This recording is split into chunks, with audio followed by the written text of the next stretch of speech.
Pues bien, el pasaje, el estudio de hoy es el tercero en la serie. Vimos la introducción, vimos la semana pasada que Jesús dijo que yo soy el pan de vida, y se quedaron guindando unas cuantas preguntitas que no sé quién quiera contestarlas. La semana pasada las dejamos en el tintero y establecimos que si había alguno de esos milagros en específico o alguna de esas palabras en específico que el Señor dijo en ese pasaje que le llamaron la atención, más que otras. También había una pregunta que decía que si usted hubiera sido de los que estaba escuchando a Jesús cuando él estaba hablando esas palabras, si usted hubiera sido alguno de los que lo hubieran criticado o no hubiera creído, o si usted hubiera sido creyente. Y más aún, la última pregunta, que me parece que es la más importante: si usted se hubiera ido del lado de Jesús o lo hubiera seguido. ¿Alguien quiere contestar alguna de esas preguntas? ¿Alguien quiere comentar acerca de eso? ¿Verdad? Yo dije que íbamos a comenzar reiterando esas preguntas. Si alguien quiere contestarlas, estamos aquí. No, Enrique, sí. Por lo menos personalmente yo diría que nosotros conocemos a Jesucristo por 2000 años de personas que han pasado la Escritura de mano en mano y por la Biblia que tenemos. Estando de frente a Él, la persona del que se está escribiendo, pues es sin precedente. Yo personalmente, conociéndome, yo quizás me hubiese ido con los demás. Sí, yo lo más seguro también en el frente a Pilato hubiese dicho crucificate también, qué sé yo, tú sabes, porque de acuerdo a la Torah, pues sí, es una persona que realmente que no se conoce de la nada, que apareció de la nada y que comenzó a hacer milagros, pero a la misma vez comenzó a llamarse Dios. Es difícil. Sí, esa es la ficha de tranque. A mí me parece que para cualquier persona eso hubiera sido la ficha de tranque. Incluso los mismos discípulos, la misma escritura dice que cuando empezó a decir, no, en realidad tienen que comer mi carne y beber mi sangre, si no, no tienen vida eterna. Los mismos discípulos hicieron está bien chévere eso, Señor, pero está bien difícil tragarse esa. Entonces, lo chistoso es que le estaba diciendo en la sinagoga de Capernaum, que todos no todos, pero la vasta mayoría de la gente que iba a la sinagoga lo conocía. Por eso es que preguntaron, tiempo, time out, pero este no es el hijo de José y de María, cuyos hermanos y hermanas conocemos. ¿Cómo este está diciendo esas cosas ahora? ¿De dónde sale? ¿Ven? Pero a mí me parece, ¿verdad?, sin ser muy extenso, que la clave aquí es lo que el mismo Jesús dijo acerca de los que se acercaban a Él. Nadie puede venir si no lo trae el Padre. De la misma manera que el apóstol Pedro pudo decir, tú eres el Cristo, el Hijo del Dios viviente. Y Jesús le dijo, muy bien, tienes toda la razón, pero esto no te lo reveló ni carne ni sangre, sino mi Padre que está en los cielos. Ninguno de los que se quedaron por causa propia, sino que se quedaron porque, como el mismo Jesús decía, escucharon al Padre y el Padre les enseñó. ¿Dónde lo escucharon? No fue audiblemente, fue que en su espíritu, ¿verdad?, entendieron la verdad de lo que Jesús estaba diciendo, como todos nosotros. Dice la Escritura que la fe viene por el oír y el oír por la palabra. Es decir, que la palabra misma, cuando la escuchamos, el Espíritu nos abre el entendimiento para creer, y creemos.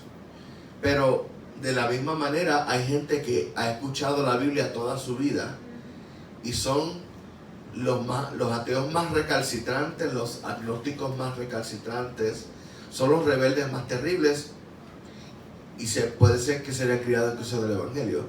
De hecho, conozco, porque lo he visto por YouTube, un hombre joven ya, 40 y pico de años. Joven, bien joven. Sí, joven, porque tengo que decir joven porque yo tengo 41, ¿sabes? Hello. No, él debe estar ya picando para los 50, y él es hijo de uno de los más grandes predicadores del siglo XX, y es ateo. Y no solo ateo, un ateo de esos rebeldes sin causa que todo lo que tenga que ver con Dios y con la Biblia, él lo refuta, lo rechaza, tiene nada que ver con Dios. Y se crió en el Evangelio, así que criarse en el Evangelio no garantiza que uno va a conocer a Jesús. Uno necesita un encuentro personal con el Señor. Entonces, hoy vamos a ver un pasaje que afortunadamente es mucho más corto que el de la semana pasada, pero tiene más referencias del Antiguo y del Nuevo Testamento. Las vamos a ver todas en su momento. Así que vamos a continuar. Y mientras estamos leyendo y mientras estamos discutiendo esto, va a haber momentos en los cuales usted va a poder dar opinión y va a poder hablar. Así que, por favor, participe, ¿verdad? Porque mi intención es que sea un monólogo. Vamos a la introducción, el contexto histórico y cultural del pasaje. ¿Qué es lo que estaba empezando inmediatamente antes de las palabras de Jesús de yo soy la luz del mundo? Bueno, número 1, acababa de terminar la fiesta de los tabernáculos. ¿Qué es eso? Esta era la última de las 7 fiestas solemnes dadas al pueblo de Israel por Yahweh mientras estaba en el desierto. Dios les dio 7 fiestas. Los judíos hoy en día celebran 9. Una de ellas es adicional y está en el libro de Esther, que es Purim, que es una fiesta que se añadió cientos de años después de que el pueblo de Israel recibiera las primeras 7, y es una fiesta bíblica, pero no se cuenta entre las 7, aunque se celebra adicional. La otra no es ni siquiera bíblica, es Hanukkah, y es la novena que se celebra para el tiempo de nosotros Navidad, y ellos celebran Hanukkah. Por eso es que usted va a ver en Estados Unidos Happy Holidays o Merry Christmas o Happy Hanukkah, porque que se celebra más o menos por el mismo sitio. Los judíos celebran 9, pero la escritura menciona 8, de los cuales 7 fueron dados en Levítico. Y les voy a mencionar esos de Levítico. Están en Levítico 23, no lo tenemos que leer ahora. Y son 4 fiestas en primavera, las cuales son la fiesta de la Pascua, la fiesta de los panes sin levadura, la fiesta de las primicias, o también se llama los primeros frutos, que es donde se ofrecen los primeros frutos agrícolas que surgen de la tierra. Y luego la fiesta de las semanas, que también se conoce como Pentecostés. Pentecostés es una palabra griega que significa 50 semanas. ¿Okay? O sea, se celebra 50 semanas, ¿no? 50 días. ¿Ok? Significa que se celebra 50 días después de la fiesta de los primeros frutos. ¿Ok? Por eso es que si usted se da cuenta, Jesús le dijo a los discípulos que esperaran 10 días en Jerusalén hasta que descendiera el Espíritu Santo, porque Jesús estuvo 40 días con ellos. Es decir, no soy de poner fecha, no me gusta eso, porque todo aquel que ha puesto fecha ha fallado, pero al parecer Jesús resucitó en la fiesta de los primeros frutos. Muere en la Pascua, el viernes, que era la Pascua. Resucita el primer día de la semana, que es la fiesta de los primeros frutos. Esto tiene un simbolismo teológico profundísimo. Jesús muere, ¿verdad? En la Pascua como el cordero sacrificial, el cordero pascual, que dio su vida por el rescate de la humanidad, y resucita como los primeros frutos de aquellos que van a resucitar entre los muertos, a la manera como Él resucitó. Por eso es que la Biblia lo llama que Él es primicias de los que resucitaron. Entonces, tuvo 40 días con los discípulos, más 10 que les dijo que esperaron en Jerusalén, son 50 días. Es decir, Jesús resucita los primeros frutos, y 50 días después desciende el Espíritu Santo. Es maravilloso como el Espíritu de Dios enmarañó todas estas fiestas para que se cumpliesen, por lo menos las de primavera. Las 4 de primavera se cumplieron todas al dedillo en la vida y obra de Jesús. Pero las otras 3 son las llamadas fiestas de otoño, la fiesta de las trompetas, o la fiesta de la nueva luna, también se llama, que se toca el chofar la primera luna de otoño. el día de la expiación, que le llaman también Yom Kippur, que es donde antiguamente el sumo sacerdote entraba en el lugar santísimo con la sangre del cordero pascual y lo derramaba en el propiciatorio. Y dice la tradición que entraba con una campanilla amarrada al talón, porque si escuchaba la campanilla, él tenía que estarse moviendo delante de Dios. Si se escuchaba la campanilla, que estaba vivo. Si se dejaba de escuchar la campanilla por cierto tiempo prolongado, es que el Señor le dio catei y tenían que alarlo por la soga, porque no podían entrar al lugar santísimo a buscarlo, ¿verdad? Así que eso no pasó, por lo menos que yo sepa, en la historia de Israel, pero esa es la prevención. Y la última de las 7 era la fiesta de los tabernáculos, también llamada la fiesta de las cabañas.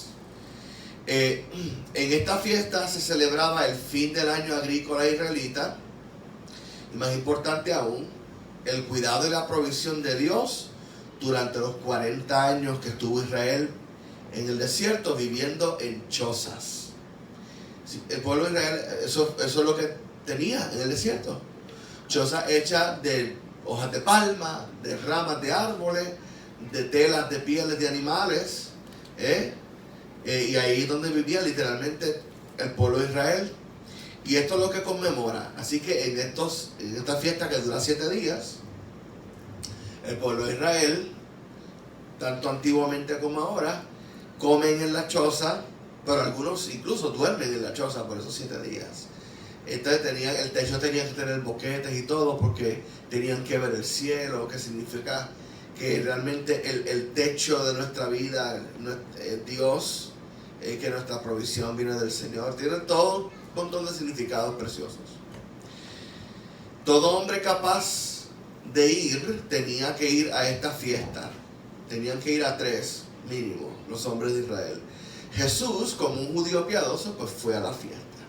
Usted puede ver al principio del capítulo 7 que los hermanos de Jesús discuten con él y le dicen: no vas a bajar la fiesta tú, ve a la fiesta. Tú no quieres que tus discípulos conozcan lo que hacen, pues ve y no te escondas aquí en Capernaum, vete de Galilea. Y él les dijo algo bien tremendo, léalo. Pero lo que a mí me parece chistoso es que después que Jesús les dice: no bajen ustedes primero, que mi tiempo no ha llegado, el tiempo de ustedes siempre está presto, pero el mío no. Después que ellos bajaron, Jesús fue. Parece que a Jesús le gustaba meterle puya a los hermanos menores de él, que eran de hecho sus hermanos físicos. ¿Está bien? No como dicen algunas denominaciones, incluso protestantes, que estos eran los primos de Jesús. No, eran los hermanos de Jesús, hijos de José y María, medios hermanos de Jesús.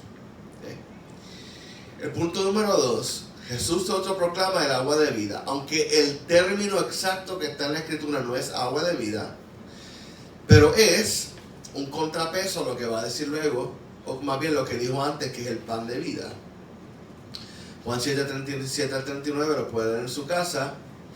Lo que me parece interesante de este pasaje, y lo resumí aquí, es que Jesús lo dijo en el último y más importante día de la fiesta. ¿Cuál fiesta? De los tabernáculos, en el 7º día. Curiosamente, en ese último día de la fiesta se tomaba agua en una jarra de oro. Se había hecho una jarra de oro y se tomaba agua del arroyo de Cedrón, que pasaba por Jerusalén, y se derramaba al pie del altar de los sacrificios. No sé si era emulando lo que hizo Elías, el profeta, que echó agua al altar y al pie del altar. Pero realmente se piensa que esa tradición se originó en los tiempos de Nehemías. Lo que sí es que sí, se cogía una jarra, no sé cuál era, se llenaba de agua y se derramaba en el altar, ¿okay? Con una jarra de oro. Este evento da pie tanto al derramamiento de agua en la fiesta, déjame leerlo de nuevo. El evento que da pie tanto al derramamiento del agua en la fiesta como a la declaración de Jesús de que Él es el agua, es el milagro de la roca hendida, de la cual brotó agua como un manantial en el desierto. Eso usted lo puede ver en Éxodo 17:6. Dicho sea de paso, se encontró la roca hendida en el desierto. Si usted puede ir a internet, búsquelo. hay un fracatán de vídeos y de fotos de la roca hendida en el desierto, y no es una piedrita, no estés pensando que es una roca esa de río de aquí de Puerto Rico. Es un peñón que es como 2 veces este templo de alto, rajado por el mismo medio que cabe una persona, y hay marcas de salideros de agua de la roca, y hay marcas de erosión por agua al pie de la roca. O sea que lo que estaba bajando de esa roca era un reguerete de agua. Tanto es así que la Biblia dice que ellos bebieron. O sea, el pueblo de Israel se calcula que eran los números más conservadores. Se estima que eran 200,000 personas. Imagínense 200,000 personas bebiendo de una sola fuente. Tenía que brotar agua un montón. Se encontró esa roca, para que lo chequee después. El punto número 3 de la introducción es lo que pasó justamente antes de lo que Jesús dice en el capítulo 8, que es lo que vamos a ver. Jesús perdona a una mujer encontrada en adulterio. Usted conoce el pasaje muy bien. Lo que a mí me parece bien interesante de ese pasaje es lo siguiente. Aquí vemos la atribución divina de Jesús de perdonar los pecados y de salvarle la vida a una mujer. El pasaje está precioso, pero realmente lo importante de conocer ese pasaje es que Jesús le perdonó los pecados a esa mujer.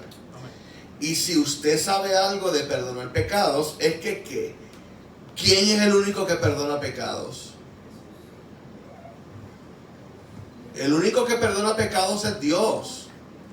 Y Jesús le perdonó los pecados a esta mujer. Y no solamente eso, el episodio es dramático, usted lo sabe. Jesús dice, el que sea usted libre de pecado, le lance la primera piedra. El único que tenía la capacidad realmente de apedrearla era él. Pero él le dice, mujer, ¿dónde están los que te condenan? Se fueron. Me gustan los sarcasmos de Jesús, eso fue un sarcasmo. Adiós, ¿y dónde están? Se fueron. Ella dijo, sí, Señor, no te condenó ninguno. ¿Cómo va a ser? No, ninguno me condenó. Ah, pues yo tampoco te condeno. Pero Jesús, para quien dice que Jesús no juzgaba a la gente, Jesús la juzgó. Le dijo, vete y no peques más. Estaba diciendo pecadora. Lo que pasa es que no se lo dijo de esa manera, pero le dijo pecadora. Le dijo, no seas pecadora y sigas haciendo lo mismo. Pero el Señor sí le perdonó los pecados. Vamos entonces a entrar en materia. Yo soy la luz del mundo, Juan 8:12. Dice así. Otra vez Jesús les habló diciendo, Juan 8:12. Yo soy la luz del mundo. El que me sigue no andará en tinieblas, sino que tendrá la luz de la vida. Amén. Debe repetirlo. Importante leerlo de nuevo. Otra vez Jesús les habló diciendo, yo soy la luz del mundo. El que me sigue no andará en tinieblas, sino que tendrá la luz de la vida. Vamos a desenmarañar ese pasaje en pedacitos, pero lo hacemos ya mismo. Como le dije, tenga su Biblia lista porque vamos a leer mucha Biblia hoy. En la fiesta de los tabernáculos también se encendían unos candelabros gigantescos en la plazoleta del atrio interior dentro del templo de Jerusalén. El templo de Jerusalén tenía 2 atrios. El exterior, el que le llamaban, 3. El exterior que le llamaban el de las naciones, donde podía ir todo el mundo, hasta los gentiles, pero no podían pasar de ahí. Estaba el atrio de las mujeres, que era un atrio más pequeño, que de hecho, si usted va hoy a Jerusalén, al muro de los lamentos, los hombres y las mujeres están separados.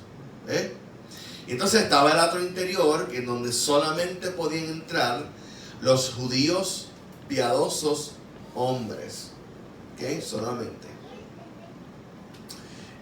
Entonces, estos candelabros se habían hecho para esta ocasión. No son el candelabro original. El candelabro original se perdió, no se sabe dónde está. Pero se confeccionaron unos candelabros similares a ese, de 7 brazos, y eran gigantescos. Entonces, Estos candelabros se hicieron para conmemorar la protección de Israel, de Yahweh a Israel en el desierto, al dirigirlos con una columna de nube por el día y una columna de fuego por la noche. Y se prendían esos candelabros, se iluminaba de manera espectacular ese atrio, se veía tremendo. No vamos a leer los pasajes, lean ustedes luego en su casa, ¿verdad? Éxodo 13, 21 al 22, que ahí habla de la columna de nube por el día, y esa misma columna se convertía en una columna de fuego por la noche. Maravilloso, ¿verdad? Como el Señor cubría a su pueblo por el día para que no tuvieran calor, y por la noche para que no tuvieran frío y tuvieran luz. Pero era la misma columna. No eran dos. Yo he escuchado gente decir que eran dos columnas diferentes. No, era la misma columna, que por el día era fuego, nube, por la noche era fuego. De hecho, sí, ese mismo corito fue el que pensé. Por el día columna de nube, por la noche columna de fuego. De día nube, de noche fuego. Podemos cantarlo después. Pero en el 14, 19 al 20, que es la próxima cita, usted la lee en su casa, se demuestra que era una sola columna. ¿Por qué? Porque los egipcios, esto me voló la cabeza, lo he leído 500 veces, pero cada vez que lo leo me explota el cerebro. Israel estaba frente al Mar Rojo, literalmente estaba atrapado frente al mar. Los egipcios estaban detrás de ellos y no venían a saludarlos. Y entonces el ángel de Jehová, que usted puede leer ese concepto 20 veces en el Antiguo Testamento y estudiarlo, para que sepa, el ángel de Jehová era Jesús preencarnado. ¿Está bien? O sea que el Hijo de Dios preencarnado, que en ese momento no era Jesús, se convierte en Jesús luego cuando se encarna, pero el Hijo de Dios, antes de hacerse ser humano físicamente en el vientre de María, se manifestó como la figura llamada el ángel de Jehová, y era él mismo, el Hijo de Dios, el que iba de frente al pueblo de Israel, dirigiéndolos. Y la columna de nube iba justamente detrás. Ahí nada más se manifiesta la Trinidad, porque tenemos al Hijo, el ángel de Jehová dirigiendo al pueblo. La columna de nube estaba presente, eran dos personas divinas justamente al frente del pueblo de Israel. Y te preguntará, ¿quién es la columna de nube? Pues la columna de nube es el Espíritu Santo. Porque el Padre siempre está en su trono. La Biblia dice que al Padre nunca nadie lo ha visto jamás, sino el Hijo. Así que si usamos doctrina cristiana correcta, sabemos que el Padre estaba en su trono, el ángel de Jehová, siendo el Hijo de Dios, estaba frente al pueblo dirigiéndolo, y el Espíritu Santo visiblemente como una columna de nube. Y después el pueblo de Israel no creía. Estaba viendo a Dios de frente. No puedo creerlo. Entonces, cuando los egipcios vinieron a perseguir al pueblo de Israel, el ángel de Jehová de repente desapareció de frente a ellos, apareció atrás, entre medio del pueblo de Israel y los egipcios, y la columna de nube desapareció de frente a ellos y apareció atrás. Para los hebreos era fuego la columna, porque era de noche, pero para los egipcios era nube, y lo que veían era una nube gigantesca de tiniebla, y no podían ver al pueblo de Israel. Pero si los israelitas veían hacia atrás, lo que veían era una columna de fuego. O sea que el Espíritu Santo a los egipcios era tiniebla, para el pueblo de Israel era luz. Eso es una enseñanza en sí misma que si me meto por ahí no terminamos hoy. Pero para que usted sepa, a los que se pierden, Dios les es tiniebla. Eso dice la Escritura, que el evangelio a los que se pierden es como si fuera olor de muerte, pero los que se salvan es perfume de vida. Así que para el pueblo de Israel, Dios en ese momento era luz y protección, para los egipcios era muerte. Bien, entonces, bueno, usted lo puede leer en su casa. Sigo leyendo aquí. Esta tradición, o sea, la tradición de prender esos candelabros, ha sido relacionada por algunos estudiosos con el origen de Hanukkah. o Hanukkah en español. Aunque muchos otros disputan esta relación, mientras estaba estudiando esto hoy, encontré una nota bien interesante que decía que posiblemente Judas Macabeo, que fue el que originó la tradición de Hanukkah realmente, comenzó la tradición de Hanukkah como una celebración de los tabernáculos que no se había podido celebrar durante esos 2 años de guerra civil. Entonces, él, para poder celebrar la fiesta de tabernáculos, encendió los candelabros, como se hacía en la fiesta de los tabernáculos.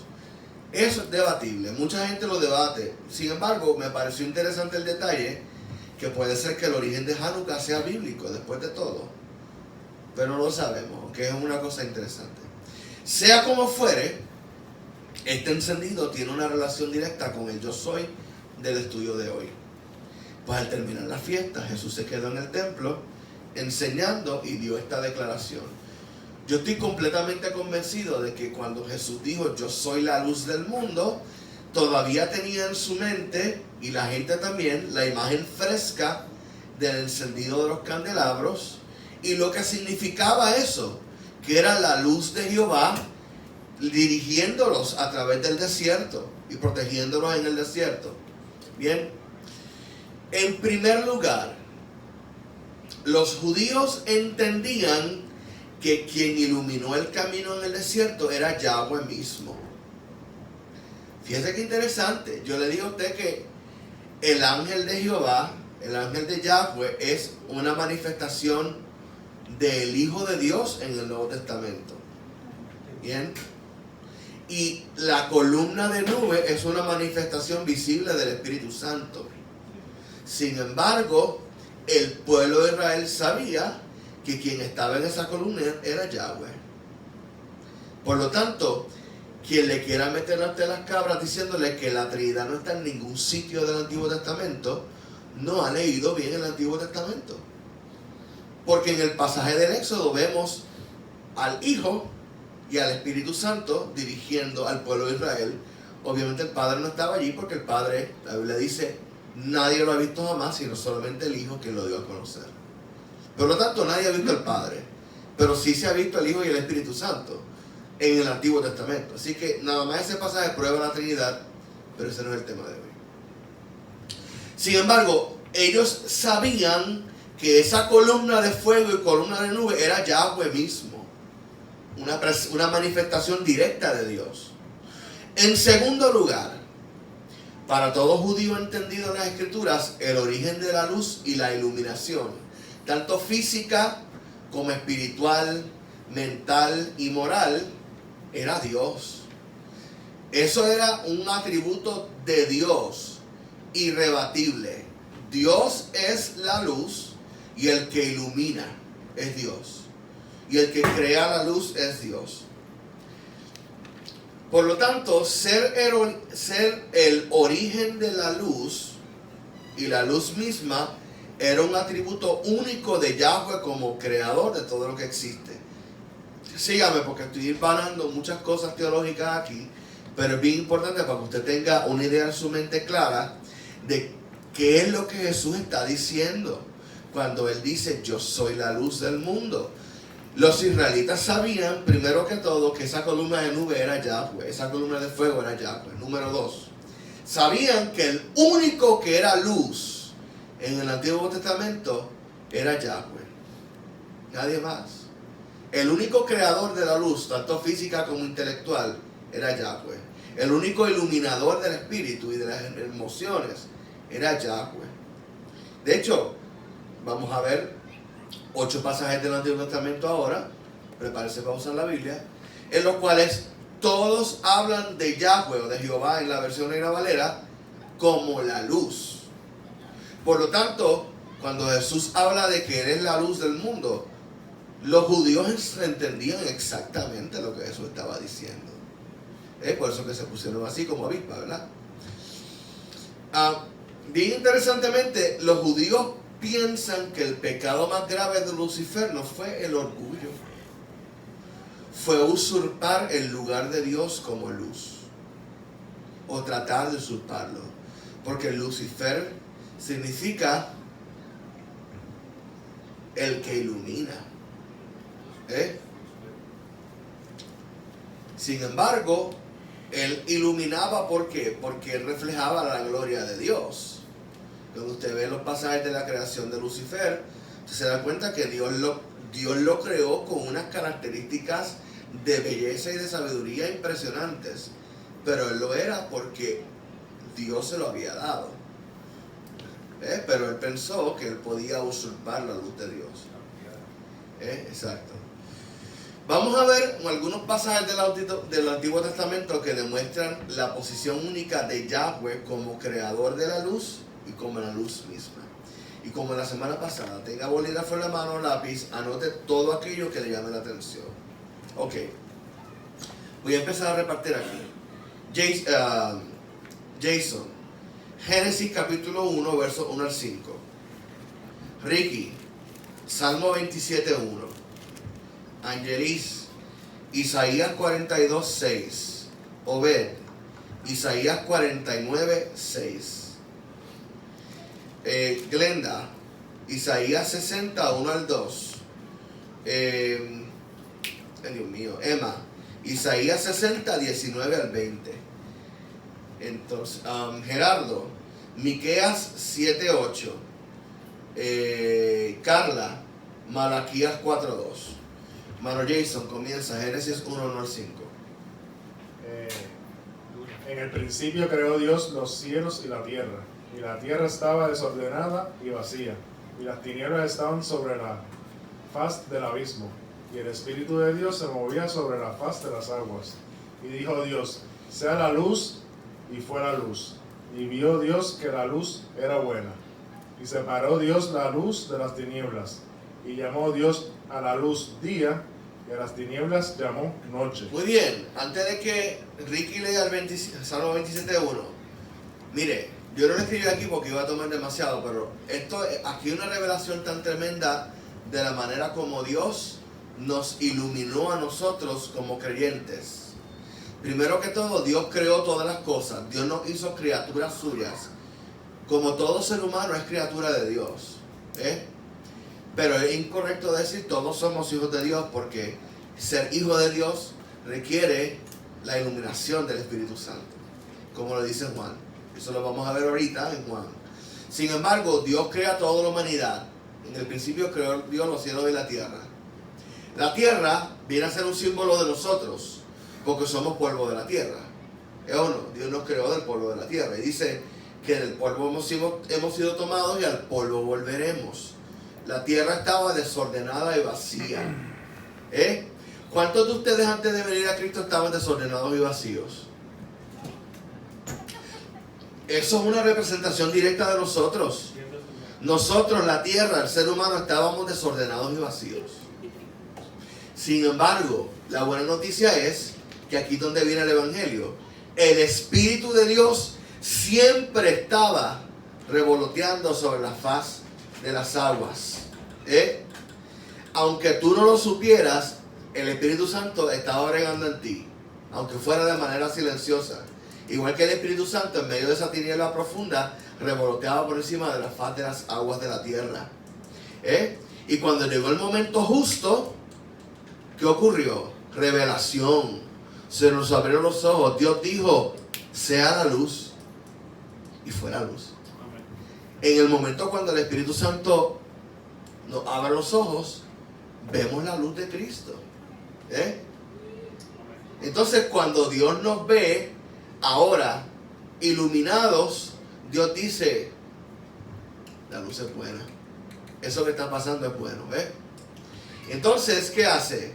Separa las tinieblas de la luz, nos santifica, nos separa de todo aquello que nos estaba llevando en tinieblas, en oscuridad, y nos pone un nombre nuevo. Antes nos llamábamos tinieblas, pero ahora nos llamamos día.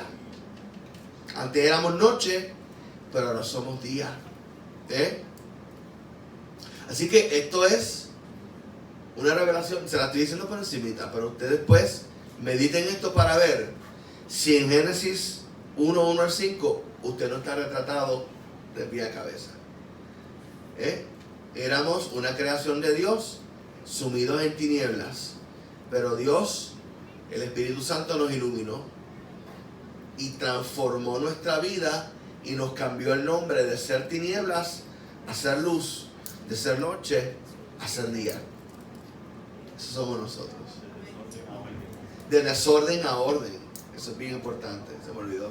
De estar desordenados y vacíos, ahora estamos ordenados y llenos. Así que estamos retratados en la creación. De hecho, estoy diciendo esto, todo aquel que quiera reaccionar, levante la mano para seguida y le pasamos el micrófono, ¿está bien? Ricky, Salmo 27:1. Jehová es mi luz y mi salvación. ¿De quién temeré? Jehová es la fortaleza de mi vida. ¿De quién he de atemorizarme? Muy bien. Cuando reconocemos que Dios es nuestra luz, ¿qué es lo primero que dejamos de hacer?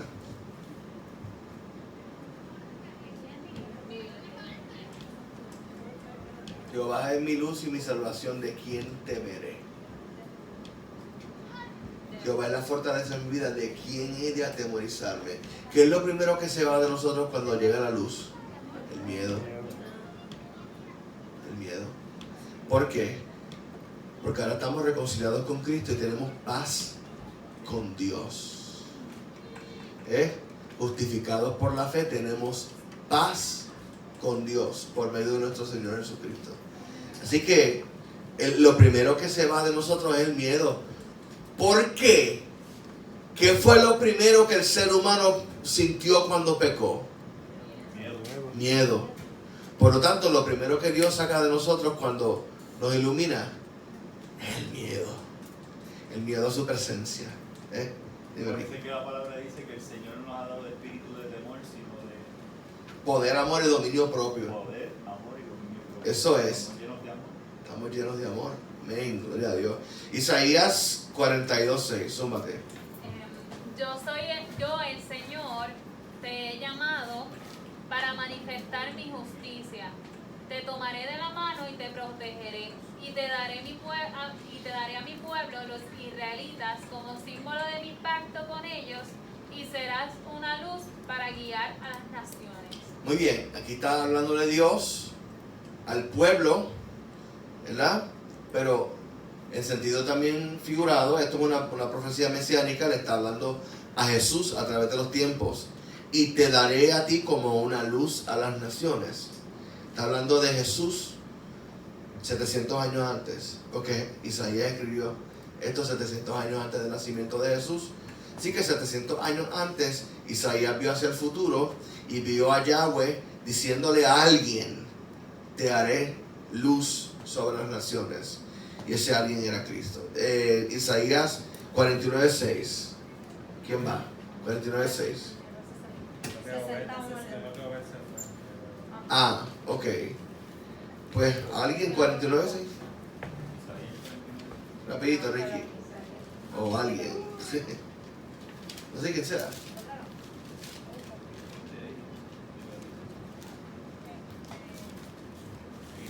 Yo lo tengo. Dale, súbate, Ricky, rápido, para poder seguir. Dice: poco es para mí que tú seas mi siervo para levantar las tribus de Jacob y para que restaures el remanente de Israel. También te di por luz a las naciones, para que seas mi salvación hasta lo postrero de la tierra. Muy bien. Te di como luz a las naciones para que seas mi salvación hasta lo postrero de la tierra. Time out. ¿Tú sabes lo que significa Jesús? Jesús significa salvación. Así que literalmente le está llamando por nombre a Jesús. Yo te he puesto por luz para las naciones y como salvación. Te he puesto como Jesús. Poderoso. Isaías está fuera de día.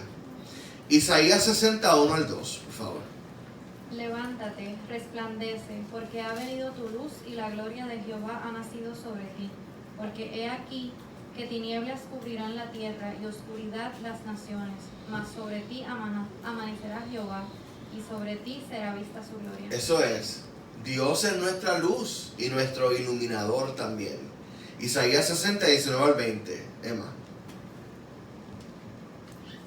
Ya no necesitarás que el sol brille durante el día, ni que la luna alumbre durante la noche, porque el Señor tu Dios será tu luz perpetua, y Dios será tu gloria. Tu sol nunca se pondrá, tu luna nunca descansará, pues el Señor será tu luz perpetua. Tus días de duelo llegarán a su fin. Eso es. Y esto que acaba de leer Emma es literalmente una visión de el tiempo final, cuando Dios restaure todas las cosas, que dice que ni la luna ni el sol existirán, porque Dios mismo va a ser la luz del pueblo, de las naciones. Gerardo, Miqueas 7:8. Tú, enemiga mía, no te alegres de mí, porque aunque caí, me levantaré. Aunque more en tinieblas, Jehová será mi luz. ¿Quién será mi luz? Jehová. Eso es. Malaquías 4:2, Carla.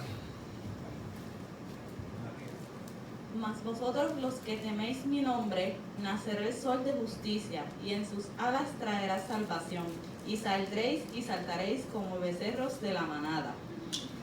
Poderoso. Una vez yo escuché al apóstol Ismael Tirado dar una enseñanza sobre esto que me marcó todos los días de mi vida. Se la voy a resumir en 30 segundos. ¿Usted se acuerda de cuando Jesús iba de camino a casa de Jairo a sanar a la hija de Jairo, que finalmente terminó resucitándola? Ok. ¿Quién tocó el manto de Jesús en el camino? La mujer del flujo de sangre. ¿Qué fue lo que ella dijo? Si tocara solamente el borde de su manto. Y el pastor Ismael enseñó esto. De seguro esa mujer estaba pensando en Malaquías 4:2. Que el sol de justicia traerá salvación en sus alas.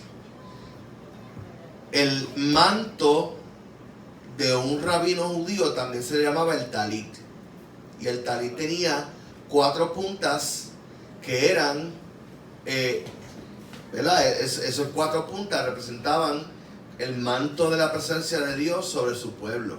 Cuando un rabino se lo ponía, estaba cubierto por la presencia, la Shekinah de Jehová, de Yahweh. Y entonces a esas 4 puntas se le llamaban las alas del talit. Así que esta mujer de seguro recibió revelación. Este es el sol de justicia. Si solamente yo toco una de sus alas, yo seré sana. Y tocó las alas, una de las alas del talit, una punta del manto, y fue sana instantáneamente. Malaquías 4:2. El sol de justicia traerá salvación en sus alas. Qué poderoso. Y literalmente esa mujer tocó el manto del sol de justicia y de él salió salvación. Poderoso. Se nos fue la comunicación, al parecer. Unas preguntitas de reflexión aquí. Yo quiero que me participe alguien, por favor. ¿Qué correlación muestra la palabra que acabamos de leer? Todos esos pasajes. Entre la luz, la vida y la salvación. Hay una correlación poderosa entre la luz, la vida y la salvación. ¿Qué correlación hay entre ellas?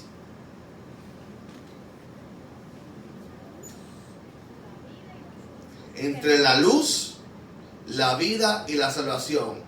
¿Qué correlación hay entre ellas? Que todas ellas representan no una cosa, sino a alguien. En el Antiguo Testamento, la luz era Yahweh. No, okay. Que tienes que hablar duro. La luz era una persona, Yahweh. La vida era una persona, Yahweh. Y la salvación era una persona, Yahweh.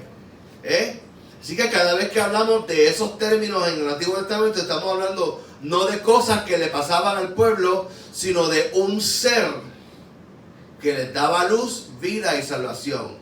Dios mismo.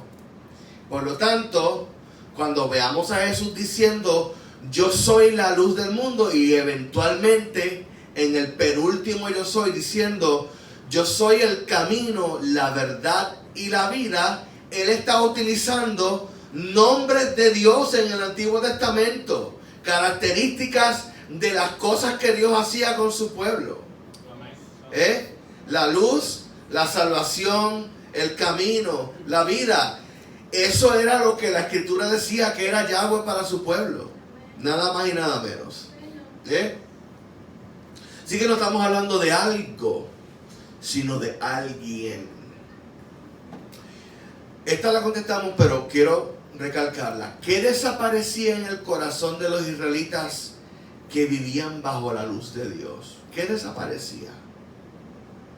¿Qué era lo primero que se iba? El temor, la tiniebla, se iba la estupidez, la bobera de espíritu.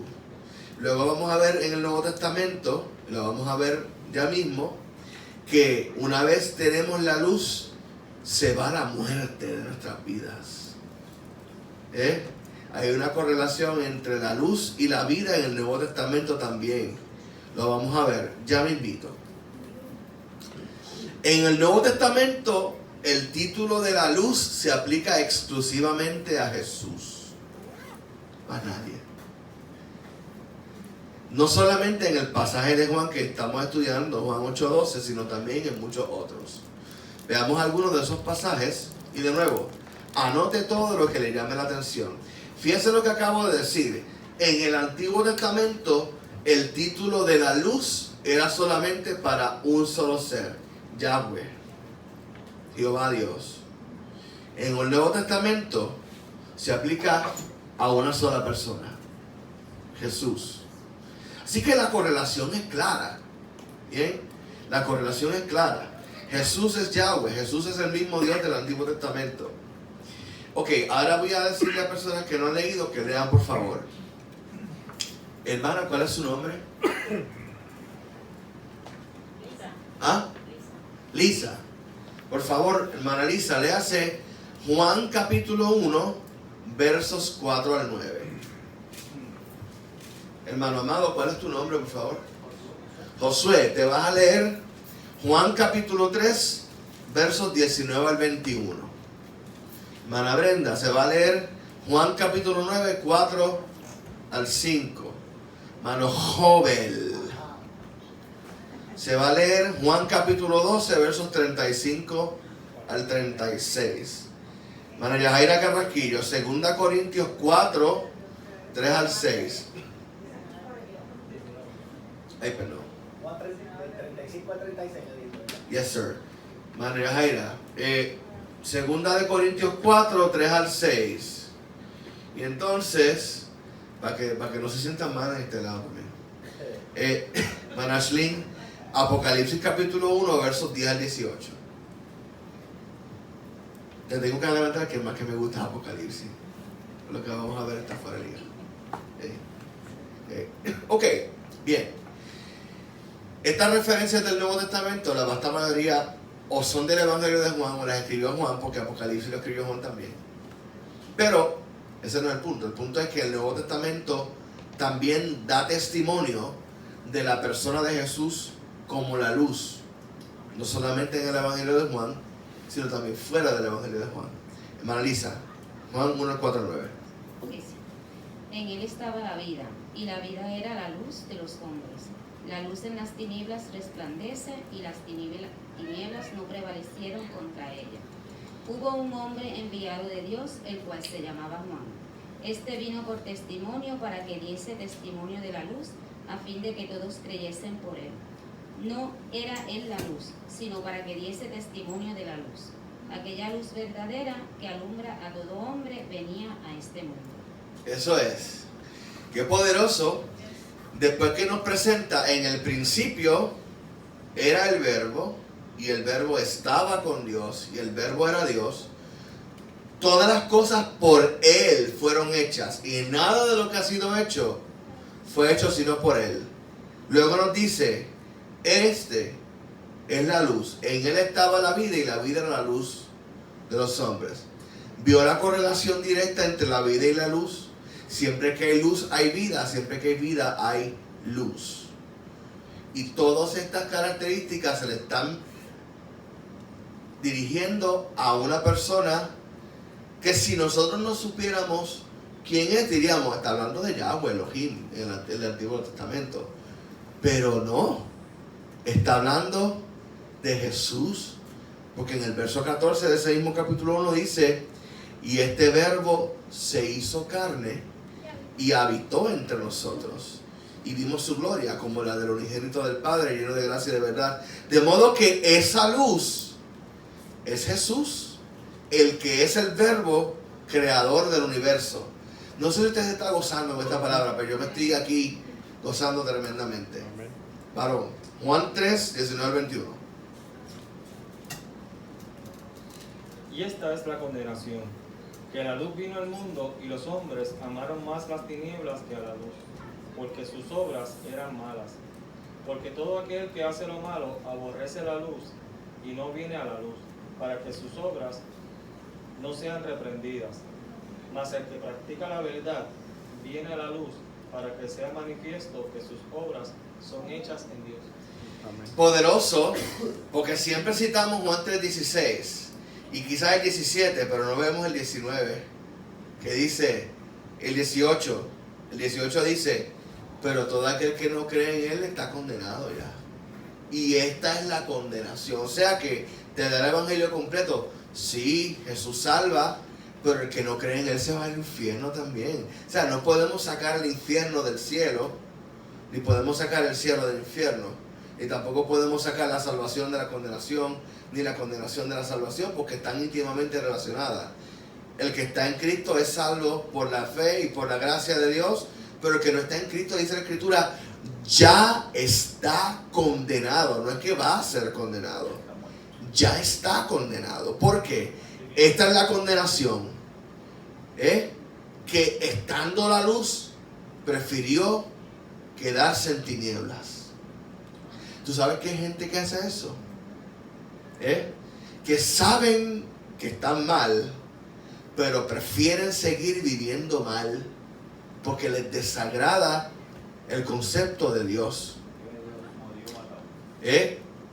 Hay mucho ateo, y te puedo decir que 85% de los ateos son ateos no porque no creen verdaderamente que existe un ser supremo, es que no quieren tener nada que ver con Dios. Y por lo tanto no creen porque no les da la gana. Sí, funcionales, por conveniencia. Pero como yo no quiero tener que sujetarme a todo lo que implica Dios, normas éticas, normas morales, una vida recta, santidad, pureza, todo eso, pues como yo no quiero hacer eso, pues no creo en Dios y no tengo que rendir cuentas. Es como el niño que se pone una venda en los ojos y empieza a dar vueltas y vueltas y vueltas y vueltas y vueltas y empieza a caminar y dice, no te preocupes que ahí no hay ninguna pared, y de momento ¡pah! Le mete con la cabeza a la pared o al seto, ¿verdad? Eso es lo que va a pasar con ellos. De repente van a despertar al otro lado de la eternidad, van a decir, rayo, Dios es real. Pero va a ser muy tarde. Como el rico de Lázaro, exactamente. Juan, ¿cuál es que va ahora? 9, 4 al 5. Dice, mientras sea de día, tenemos que llevar a cabo la obra del que me envió. Viene la noche cuando nadie puede trabajar. Mientras esté yo en el mundo, luz soy del mundo. Poderoso, ¿ah? Añado un concepto nuevo, estar de día. El que anda en luz está de día, y por lo tanto, si está de día, tiene que trabajar mientras el día dura. Así que la iglesia que está iluminada por el Espíritu Santo tiene que trabajar lo más arduamente posible mientras haya esta oportunidad, porque va a llegar el momento que no se va a poder trabajar y muchos van a querer trabajar y no van a poder. Juan 12, 35 a 36. Sí. Entonces Jesús le dijo, aún por un poco aún por un poco está la luz entre vosotros. Andad entre tanto que tenéis luz, para que no os sorprendan las tinieblas, porque el que anda en tinieblas no sabe a dónde va. Entre tanto que tenéis la luz, creed en la luz, para que seáis hijos de luz. Fíjate qué tremendo, el Señor le dice, mientras está la luz aquí, crean en la luz, porque después no van a poder creer. ¿Qué está diciendo básicamente? Mira, lo mismo que le dijo Jeremías al pueblo de Israel, clamad a Jehová mientras pueda ser hallado, buscad a Jehová mientras pueda ser hallado, clamadle mientras esté cercano, porque va a haber un momento en que la gente, dice la escritura en Apocalipsis, va a querer buscar a Dios y no va a poder. También cuando, ¿verdad?, se da, ¿verdad?, que el Señor levanta su iglesia, el Espíritu Santo ya no va a estar aquí. Correcto. Por lo tanto, va a haber tinieblas y no va a haber presencia de Dios en la tierra. No va a haber presencia. Bueno, sí. Hay una versión que dice que el Espíritu Santo se queda por el pueblo de Israel. Sí, pero hay muchos también que dicen, sí, que el Espíritu Santo, yo lo que pienso es que cuando ocurra el arrebatamiento de la iglesia, el Espíritu Santo lleve a su pueblo a la presencia de Jesús y del Padre. Yo pienso que el Espíritu Santo no se va a ir por causa del pueblo de Israel, porque tiene que salvarlos como quiera, pero se va a hacer bien difícil salvarse. Bien difícil salvarse. Bueno, tanto es así que dice la Escritura que van a decir a las piedras, a las montañas, caigan sobre nosotros y escóndanos del rostro del Cordero. O sea que va a ser bien difícil salvarse en ese tiempo final. Sí, yo no estoy discrepando de ti, yo sé que eso es una posición doctrinal de muchos. Yo pienso que el Espíritu Santo se queda por el pueblo de Israel, porque tiene que salvar a Israel, es el propósito final de la tribulación, ¿verdad? Salvar a Israel, y lo tiene que hacer el Espíritu Santo, pero de que se va a hacer bien difícil salvarse, terriblemente difícil. Segunda de Corintios 4, versos 3 al 6. Pero si nuestro evangelio está aún encubierto, entre los que se pierden está encubierto, en los cuales el Dios de este siglo cegó el entendimiento de los incrédulos, para que no les resplandezca la luz del evangelio de la gloria de Cristo, el cual es la imagen de Dios, porque no nos predicamos a nosotros mismos, sino a Jesucristo como Señor, y a nosotros como vuestros siervos por amor de Jesús. Porque Dios, que mandó que las tinieblas resplandeciese la luz, es el que resplandeció en nuestros corazones, para iluminación del conocimiento de la gloria de Dios en la faz de Jesucristo. En la faz de Jesucristo, o sea que la gloria de Dios, la iluminación se manifiesta en el rostro de Jesús. Él es el que nos da la gloria de Dios. En su cara vemos la gloria de Dios. Eso vamos a confirmar con Apocalipsis 1, 10 al 18. Yo estaba en el Espíritu en el día del Señor, y oí detrás de mí una gran voz como de trompeta, que decía: Yo soy el Alfa y el Omega, el primero y el último. Escribe en un libro lo que ves, y envíalo a las 7 iglesias que están en Asia: a Efeso, Esmirna, Pérgamo, Tiatira, Sardis, Filadelfia y la Odisea. Y me volví para ver la voz que hablaba conmigo. Y vuelto vi 7 candeleros de oro, y en medio de los 7 candeleros a uno semejante al Hijo del Hombre, vestido de una ropa que llegaba hasta los pies, y ceñido por el pecho con un cinto de oro. Su cabeza y su cabello eran blancos como blanca lana, como nieve, sus ojos como llama de fuego, y sus pies semejantes al bronce bruñido, refulgente como en un horno, y su voz como estruendo de muchas aguas. Tenía en su diestra 7 estrellas. De su boca salía una espada de agua de 2 filos. Y su rostro era como el sol cuando resplandece en su fuerza. Cuando lo vi, caí como muerto a sus pies. Y él puso su diestra sobre mí, diciéndome: no temas, yo soy el primero y el último, y el que vive, y estuve muerto, hasta he aquí que vivo por los siglos de los siglos. Amén. El que estuve muerto y ahora vivo por los siglos de los siglos. Qué poderoso, ¿verdad? Su lengua es como una espada aguda de 2 filos. Su voz como estruendo de muchas aguas. Su rostro como el sol cuando resplandece al mediodía. Para aquellos que quieren mantener a Jesús como el niñito Jesús, o el Jesucito lindo, chulo de los evangelios, peace and love, que se metan con este Jesús de Apocalipsis. Muy bien, estamos a punto de terminar. Ya lo que nos queda es menos de una página y las vamos a hacer rapiditas porque sé que estamos así avanzando el tiempo. Muy bien. Bien, en la pregunta de reflexión, el que me la quiera contestar: ¿por qué Jesús se empeñaba en hacer sus milagros si sabía que muchos no le creerían? ¿Por qué? Muy bien, alguien iba a creer al fin y al cabo. Jesús mismo dice: me urge obrar mientras el día dura, porque la noche va a venir cuando nadie puede obrar. Por lo tanto, él sabía que alguien iba a escuchar, alguien iba a creer. Número 2, ¿quién es el que enceguece los ojos de los que no creen? El Dios de este siglo se llama el diablo. Así que, iglesia, cuando usted vea que usted le predica a alguien y la persona no cree, no se enoje con la persona. Pídale a Dios que el diablo le suelte los ojos. Que la escritura es bien clara: los que no creen porque el diablo los tiene ciegos, no es por otra razón. ¿A quién se parece Jesús en la descripción del libro de Apocalipsis? ¿No es una descripción de Dios en el Antiguo Testamento?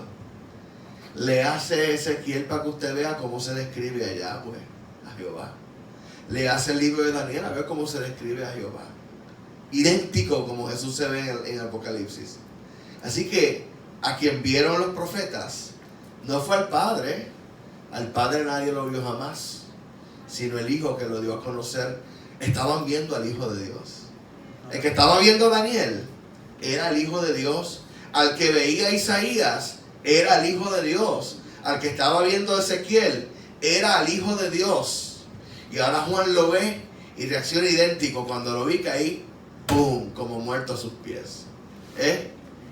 Y él me dijo: levántate, no temas. Estuve muerto, pero ahora vivo por los siglos de los siglos.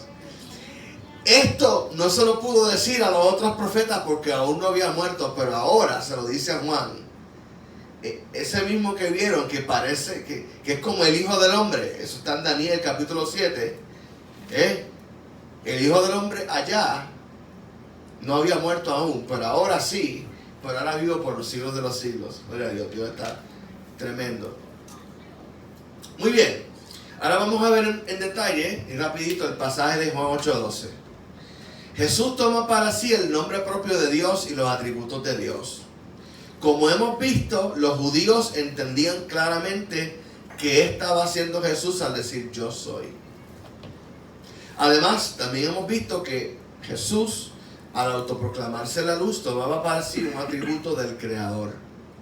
Solo Yahweh es el Creador. Por lo tanto, Jesús está autoproclamando Yahweh. Que no nos quede duda que eso es lo que Jesús está haciendo. Digo, no se está autoproclamando, más bien está revelándonos quién es Él verdaderamente.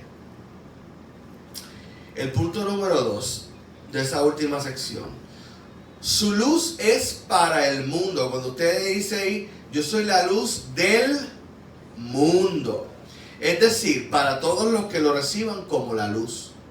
Esto es importantísimo, pues establece que Él no vino solo para los judíos, ni para un grupo preelegido de personas, sino para todos los que creen. La salvación está disponible para todos. Como estamos cortitos de tiempo, usted luego en su casa va a leer Juan 1, 10 al 13 y 2 Corintios 5, 14 al 15, que prueba el punto que acabo de decir, que todos están incluidos en el plan de salvación de Dios. Todos. Tercer punto y último. El problema del pecado, para eso quiero leer un momentito el pasaje para que tengamos contexto. Otra vez Jesús les habló diciendo, yo soy la luz del mundo. El que me sigue no andará en tinieblas, sino que tendrá la luz de la vida. Ese punto número 3 dice lo siguiente. El problema del pecado es que nos separa de la luz y por lo tanto envuelve y sumerge nuestro ser en tinieblas. Las tinieblas de las que habla Jesús no son físicas, sino espirituales. Las tinieblas espirituales nos entenebrecen todo nuestro ser.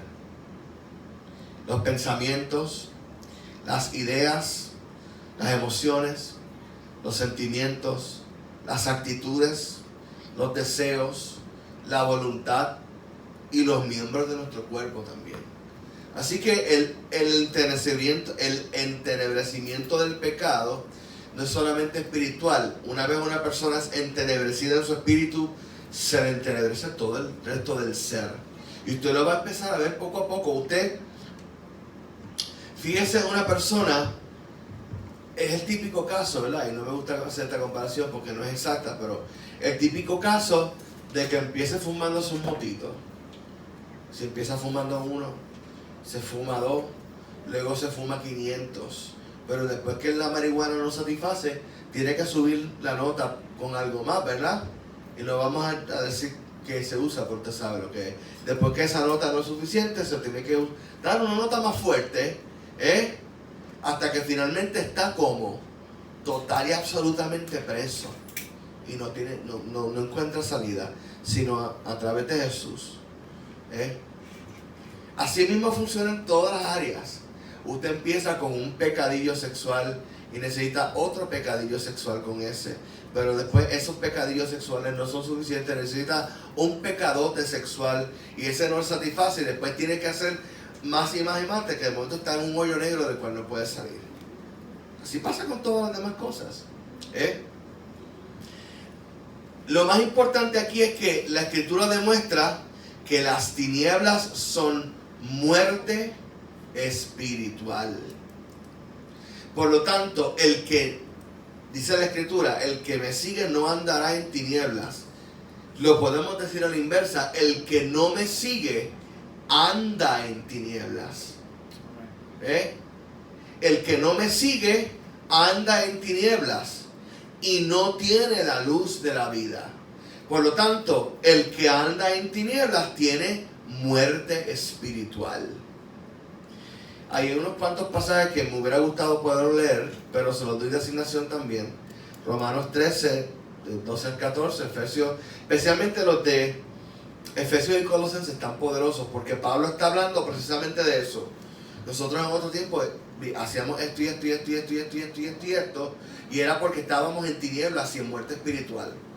Pero sobre todo, el último de Colosenses, ese sí lo quiero leer, porque ese introduce un concepto que es poderoso, que debemos entender. Colosenses capítulo 2, versos 11, no lo vamos a leer todo porque no tengo tiempo, pero sí, ese último, Colosenses 2, 11 al 14, dice, en Él, o sea, en Jesús, también fuisteis circuncidados con circuncisión no hecha a mano, al echar de vosotros el cuerpo pecaminoso carnal en la circuncisión de Cristo.